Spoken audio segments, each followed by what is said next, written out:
could I live here if I got hurt? Do I have access to get in and out of my place? And if I was older, and I can see that that is so Yeah, important for us to think about.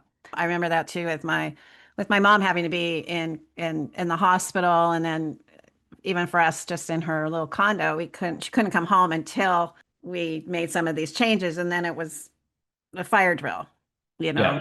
yeah, And that adds, it's so stressful already because the life is changing for everybody.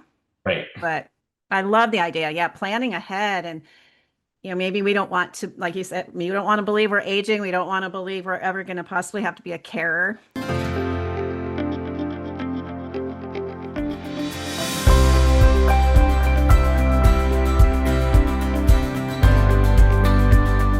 What if the best chapter of your life hasn't even begun yet?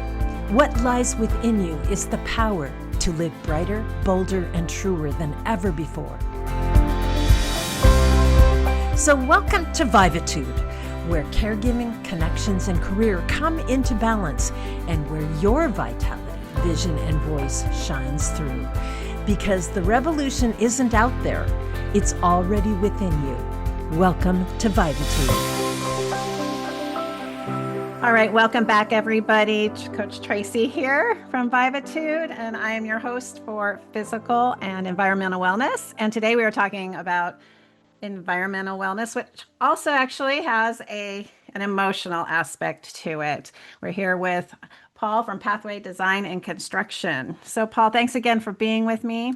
Let's again talk again about the emotional aspect of turning into a carer and what you've seen in your experience, but also what do you see that people can start applying in their daily lives today, looking ahead? Because you had a really great point about we expect things to be perfect, we're going to grow old together, and then something changes. So if I'm looking through the world that way, what would you tell me, like, might want to look at a little differently in my daily life? The things that stand out in my mind when I get a call from a client saying, "Gosh, my husband had a stroke and he's in the hospital, and they won't let him come home until the home is safe." Right. So we needs a place he needs a point of entry into the home because now he's in a wheelchair or has a walker or something, and the bathroom is not safe for him to navigate into. So now we need to create a space for him to be able to bathe.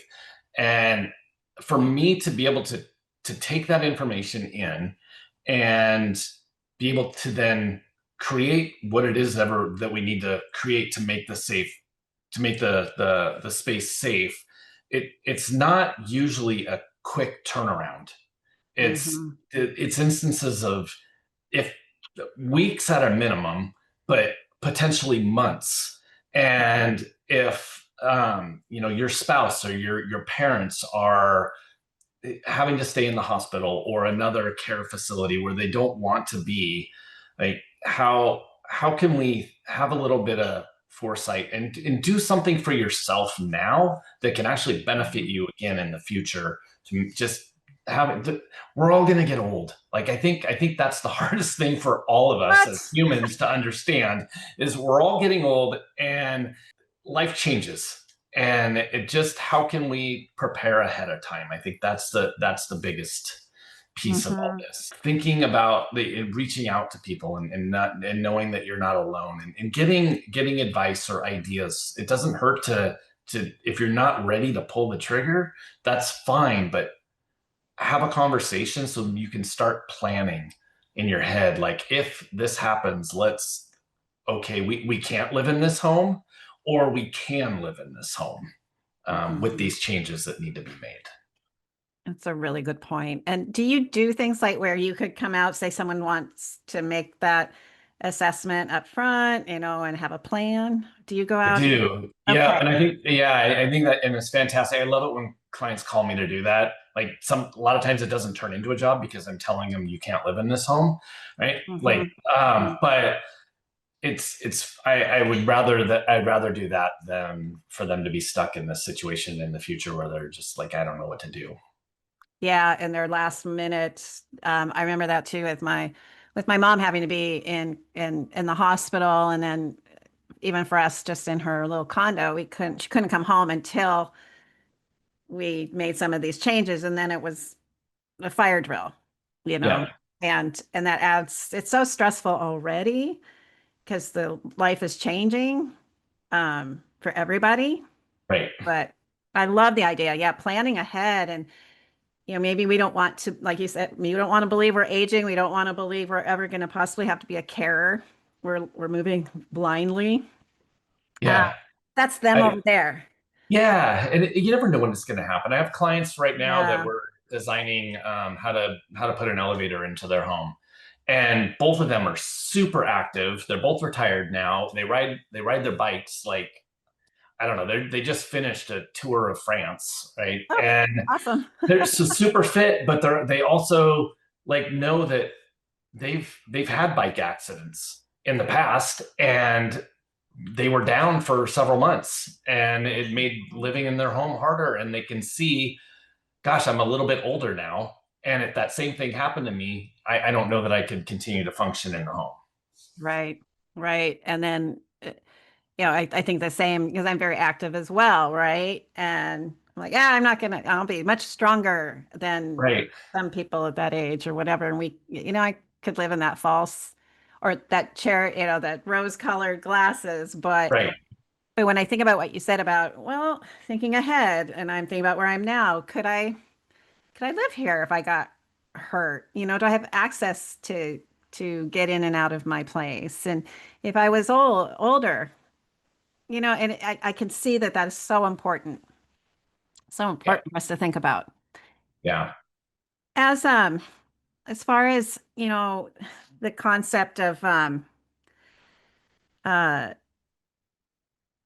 we were talking about this planning ahead. Are there any other things that a family should consider before starting a renovation to support aging in place? Um, Well, I think when you're thinking about it, just know that you're not alone in this process. I think that that's an important piece. Don't try to figure it out yourself. I mean, sometimes some of us can, others of us need help, and to reach out for that help and to get advice, I think is immensely important. So whether it's from a contractor like myself, or Mhm, somebody like yourself, or an occupational therapist, or mhm. family and friends, or you never know where information is going to come from that could be beneficial to you. Yeah, yeah. I love that you were mentioning that prior couple that they're looking into putting an elevator in. Is that right? Yeah. And That's I was right. thinking Yep. about that. How easy, how easy is that to do, and I think that's a great idea. If you're able to do that, right? Uh, Yeah, it's interesting how they're thinking, how this particular couple's thinking about living in their home, because we're obviously trying to get point of entry into different levels of their home, but also thinking about where they're going to have their washer and dryer as well. So Oh, currently it's down a flight or two, but we're moving it up to the main bedroom level where all of their laundry is anyway. mm-hmm, mm-hmm, So just trying to make it safer for them to navigate, just having to not carry laundry up and down. mm-hmm. Right. And I guess that's again, bringing up the point, it's not just about grab bars and That's things like that. It's so much different. So what do you think about say remodeling the home and the carer is a family member? Like what what are your thoughts about a space for the carer or creating Yeah. something Uh, with them?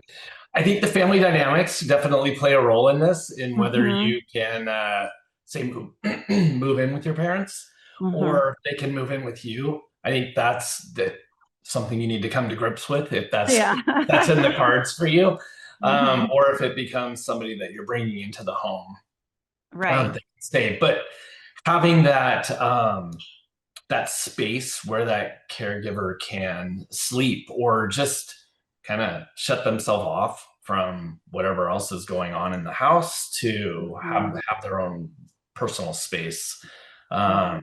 I think is something to think about, and what that could potentially look like. Mhm. We just recently finished a project in North Bend where a couple had bought this home for her mother to move into, and we built a room in. We actually lost a bedroom in the house, and then built a separate little living quarters type within the home, so that they could have their own bathroom and bedroom to just have their own little quiet space in there. Nice. Yeah. 'Cause I could see that as just a little inside story. So my mom had a really cute little condo, 2 bedrooms. And during COVID, my sister came back from the UK to stay with her during that time so she wouldn't be alone. And I found that one that was hard for my sister was she didn't really have her own space, you know. And so Uh-huh. and one thing I got thinking too was that that bedroom backed up against my mom's TV wall with no Oh, insulation. And my mom absolutely what's that called? I think sundowner, where they're up at all oh night, yeah. Okay. sleep during the day. So it was something I thought about if I had the wherewithal to think about doing anything, if mom was able to stay there, definitely have to insulate, do some sound, something different for different spaces to make it good for the carer, right? So Right. yeah, yeah. All right, everybody, we are going to take another break. We will see you in a moment. And thanks for listening to Vivatude. 4 hosts, 1 each week. We help you revivatude your next chapter because purpose, passion, and prosperity isn't out there. They're already within you. Brighter, bolder, truer. Vivatude.